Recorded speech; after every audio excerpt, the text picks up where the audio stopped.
1978 में जब भारत की आर्मी ने सोवियत यूनियन से कुछ टैंक्स को प्रोक्योर करना था, उस दौरान भारत के सीनियर मिलिट्री ऑफिशियल्स और डिप्लोमैट्स सोवियत यूनियन के साथ बड़े इंटेंसिव नेगोशिएशंस में इन्वॉल्व्ड थे।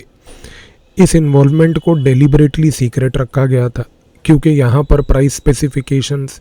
और जिस प्रकार के आर्मामेंट को प्रोक्योर करना है, जाहिर सी बात है कि पब्लिक डोमेन में नेशनल सिक्योरिटी के रीज़न से ये चीज़ें डिस्क्लोज़ नहीं की जाती। लेकिन भारत के यहाँ पर जो ये नौकरशाही वर्ग है, जिसमें डिप्लोमेट्स भी आते हैं और कुछ मिलिट्री के आला अधिकारी भी आते हैं,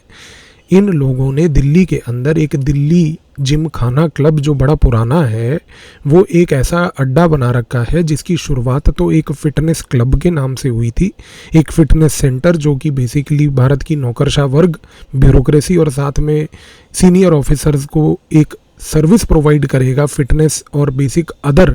स्पोर्ट्स अमेनिटीज़ की। पर eventually over a period of time Delhi gym खाना क्लब ट्रांसफॉर्म हो गया था एक ड्रिंकिंग क्लब के ऑब्जेक्टिव के तहत। मिनिस्ट्री ऑफ कॉरपोरेट अफेयर्स की भी अगर आप रिपोर्ट को पढ़ें जो अलग अलग समय पर रिलीज़ हुई हैं, उन रिपोर्ट्स ने भी बार बार इस चीज़ का खुलासा किया कि दिल्ली जिमखाना क्लब में डिप्लोमेटिक प्रोटोकॉल्स हों या फिर जितने हायर ऑफिशियल्स हैं उनकी ओवरसाइट हो, उसको बाईपास करके कहीं ना कहीं ये क्लब एक अड्डा बनता जा रहा था इंटेलिजेंस गैदरिंग का। और कोई नहीं बल्कि अमेरिका की सेंट्रल इंटेलिजेंस एजेंसी ने जो अलग अलग प्रकार के लोगों को भारत में अलग अलग भेष के तहत बुलाती है, वो एकेडमिक राइटर्स होते हैं, वो यहाँ पर बहुत बड़े बड़े लोग स्पीचेस देने आते हैं, कुछ अलग अलग प्रकार के थिंक टैंक्स के साथ जुड़कर भी वो यहाँ पर ऑर्गेनाइज करने आते हैं सेमिनार्स, वेबिनार्स एट्सेट्रा। मैं नाम नहीं लूँगा उन थिंक टैंक्स का, लेकिन वो कौन है और वो क्या करते हैं वो आज सारी दुनिया ये बात जानती है, जो CIA का प्रोपोगेंडा भारत में रन कर रहे हैं। लेकिन सबसे बड़ी बात यह है कि ये सारे के सारे लोगों ने एक इस प्रकार का इनफॉर्मल नेक्सस बना रखा था, जिस नेक्सस के तहत दिल्ली जिमखाना क्लब बेसिकली एक ऐसा अड्डा बन चुका था जहां पर होती थी हाई लेवल की इनफॉर्मल लेवल पर इंटेलिजेंस गैदरिंग। और यहाँ पर इंटेलिजेंस ब्यूरो की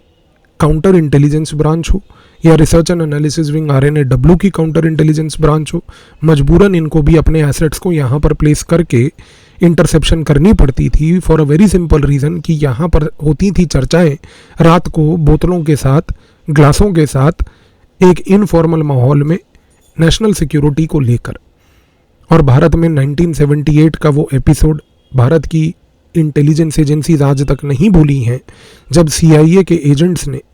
भारत के उस समय आला अधिकारियों को, सीनियर ऑफिसर्स को, डिप्लोमेट्स को कंप्लीटली कॉम्प्रोमाइज़ कर लिया था। जिस कॉन्टेक्स्ट में जब वो रशिया से कुछ टैंक्स को लेकर एंगेजमेंट कर रहे थे, इस कॉन्टेक्स्ट में अब जब से दिल्ली जिमखाना क्लब के ऊपर कार्रवाई चलने की और उसके इवेंचुअल क्लोजर की बात होने लगी है, जाहिर सी बात है कि एक बहुत बड़ा तख्ता है जिसको दर्द होने लगा है।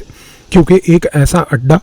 जहां पर सिर्फ आरामदायक लेवल पर चर्चाएं हो रही हैं, एक ऐसा अड्डा जहां पर सिर्फ शराब का खुला सेवन हो रहा है और खुले सेवन के साथ साथ नेशनल सिक्योरिटी कई बार कॉम्प्रोमाइज़ ऐतिहासिक तौर पर भी हुई, कैजुअल लेवल पर भी। क्योंकि जब सेवन होता है तो सेवन के समय ये तो समझ आता नहीं कि कॉन्शियसनेस कितनी जो है वो अफेक्ट हो चुकी है, तो बंदा उस समय क्या क्या बोल जाता है कुछ मालूम नहीं चलता। इस कॉन्टेक्स्ट में आप चीज़ को समझिए कि जब से दिल्ली जिमखाना क्लब के ऊपर